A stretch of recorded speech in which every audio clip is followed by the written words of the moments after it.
Yes, welcome to yet another edition of Josh Times Live here in Nairobi.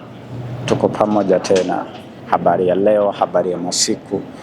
Happy New Year to my friends and everyone, family, those who have been supporting us, moving with us kila masa. So today we coming to you live with topics inclusive of the Venezuela and that is Maduro in particular with the Trump and Greenland, Iceland, scuffle, plus that is Denmark, and plus right now the recent, that is Russia, where we are seeing its navy,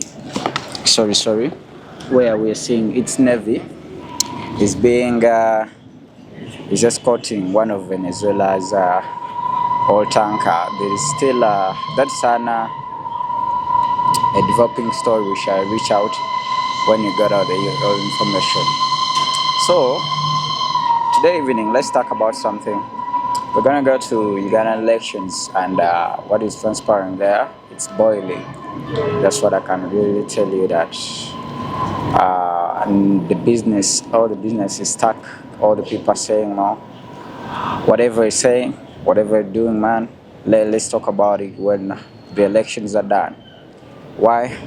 People are in fear, leave alone the fact that it's an election, but I will probably tell you that this isn't a normal election. As usually we have been saying that we're going to an election, the candidate is persecuted and brought into what we call incarcerated in his home, all in their home, so that they finish giving out results, and then they are left to go free. They go to court and challenge. Right now it might be kind of bloody because of the developments that we are seeing, and this has been there for a certain period since even when we started before we even went to the election process itself. First of all, let's go bit by bit. Today I'm going to tackle this. I'm going to give it time so that we've been skipping it for a little while, but today I'm going to try to tackle it. We've been seeing developments since 2021. Before 2021, that is 2020, where Robert Chagulanyi came out and officially tried to challenge the general himself, and he was campaigning in Karangala. And we saw there was incarceration of people and some died. The Luka, which led to a saga of people demonstrating on the streets, and many were slain. People were killed and dissidents fled because of what they were being tormented about, of supporting their person, that is the guy on the opposition right now, the leading candidate in the opposition, that is Robert Chagulanyi Sentamu, aka Bobby Wine. And the story continues that since then there have been people that were abducted and never seen again, and those ones includes Kibalama, where we've seen that by that time his children were of still young. We are toddlers. Right now, those children right now, they have even lost a mother of the previous year. They lost a mother. But I will tell you that right now they are orphans. They don't know they are in crossroads. Leave alone that. Just imagine someone who was toiling as a border guy in Kampala and was also abducted because of a certain allegations that he was supporting Bobby Wine. What we're trying to talk about is the freedom and rights of people.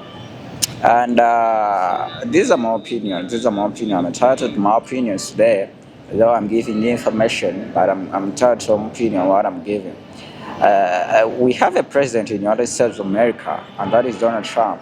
When we did a show and more on air, there was last January, before the inauguration of Trump, I came out and told you that we're expecting a lot from someone, a Republican, more so a business guy. We're going to see transaction government taking And what we are seeing right now, the neglection of human rights are across the globe, and we're looking at transactions only, the deals that are made and sort of that. That's why the tyranny and the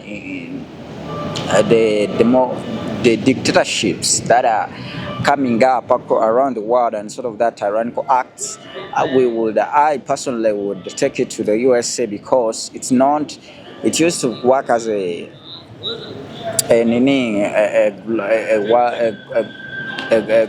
police, a world police, but right now a world patrol. But right now what we're seeing, its main focus is looking at who can serve me better, who can give me what I want. In this case, we're seeing that it's giving a blind eye to Museveni, that is the general himself in East Africa, who has tried to inspire most of the bad governance that we are seeing and witnessing in Africa. This is the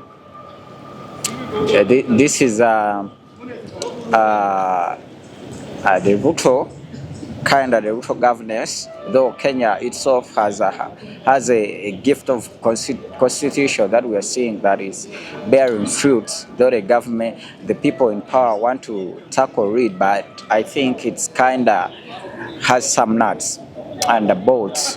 You can't just tackle it the way you want. We're seeing the inspired one, that is Samia Suluhu, and what the bloodshed that happened during the recent elections. In this case, Trump is turning a blind eye on this, because his country is getting something from this, and where he's not getting something from that, he has to see that they praise him, and that is the thing of Venezuela and what is happening to Cuba. What happened to Cuba and other countries, like once, if you're not bound to his will and what his wishes, then you have to go down the rough road. In Uganda, though there is a cat and mouse chase, but we all know that the Western are in good books with the government of Yoweri Museveni, because they earn a lot, and they're using him as a conduit to get what we see in Congo, or the minerals, the wood and the timber and sort of that, and he's providing security. That is the machinery that is key he has. The general has an army, which resembles the Wagner of the deceased one, and we all know that he has and any presence. His presence is in around Africa, that is from Central Africa, that is Congo, Somalia, and other countries that are in chaos. So his machinery is always in Providence, providing security whenever the guys who have money can reach out to him and give him that.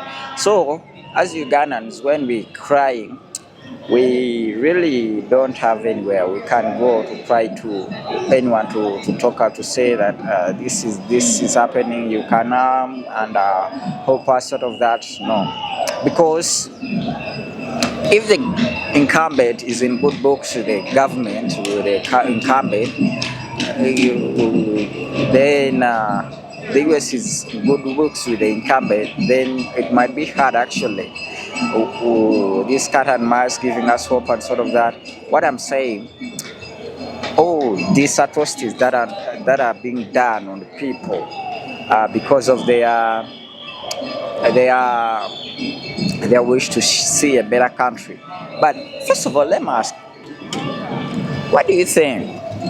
Like, usually, I'm not saying that you're old, because everyone ages, but what do you think that you are old and you have all the know of all the ages and generations of what is happening each and every year that passes by, the technology and sort of that, and you don't give a chance to these people? You only solidify. You see, what we are seeing right now in North Korea, they are achieving militarily, but their people are suffering. You want Ugandans to be in that feared and not respected at all because they are living as slaves. You see, let's bring it in a context. If at all you come out and start providing the services that are being we demand from the leaders, then I won't have anyone, and everyone won't have anything to talk about you. Like you're not providing anything, you're not giving it, you're not providing service and sort of that. What we are saying right now, it's not that we want change of leadership only. We also need service to the people.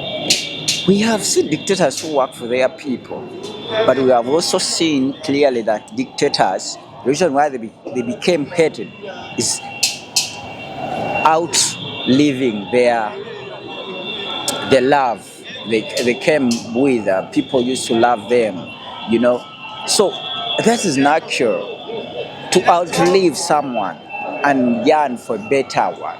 Or young generation that resonates with what they are seeing and what they are saying. So put it in that context that people are not just fighting you and your government. You've done a good job to bring the light and providing security and the stability. But it's stability because you are pulling it together. Have you tried to think that there might come someone who might need to take on yet doesn't have that capacity? You have to build that capacity. But for 40 years, if you haven't built that capacity, then where do you expect someone to get that capacity from? People are going to continue criticizing you. I'm telling you, people are going to continue criticizing your governance and sort of that because you no longer have that touch and command to your nepotic cycle. Because what I'm saying, and I would really tell you, in good faith and with a good heart, the people that you're working with are so greedy to an extent that they don't provide services and they don't give opportunities. What you do is boast, come around and tell people that you're not benefiting, yet we provide services, yet you'd steal the money, man. How do you expect people to be in that, You see, it's a cry, but you need to live framed. I understand that you no longer you might be in a situation where you no longer fear or you don't want to care because you're not losing anything. You are in an age where an area where you're good to go, you're to leave this earth. But when I look at my kid, because I got a kid, and I love my kid, I'm asking how, because all the chances, it's kind of generation curse, man.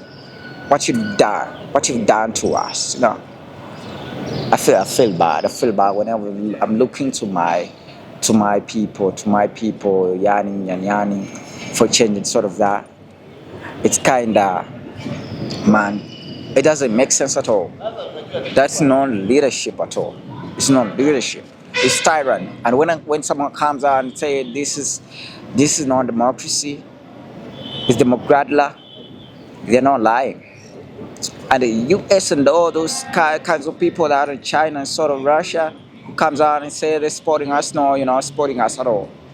You're just providing and giving power to this guy to continue taunting us, torturing. It's hard to live in that kind of way. Many people are in silence. What do you think? We have a lot of land people. Look at Kenya. Kenya is prospering because they're giving opportunity and freedom rights, to the people. Though there is what you call an indifference in their political sphere, but they continue, at least, Bamejaribu, to put stability and peace. Having executed without peace, man. No, that's not good at all. That's not good at all. Okay, for that, let's have a good evening, and we're gonna come about to talk about Venezuela. Thank you for your time. Thank you. Yeah. I'll see you.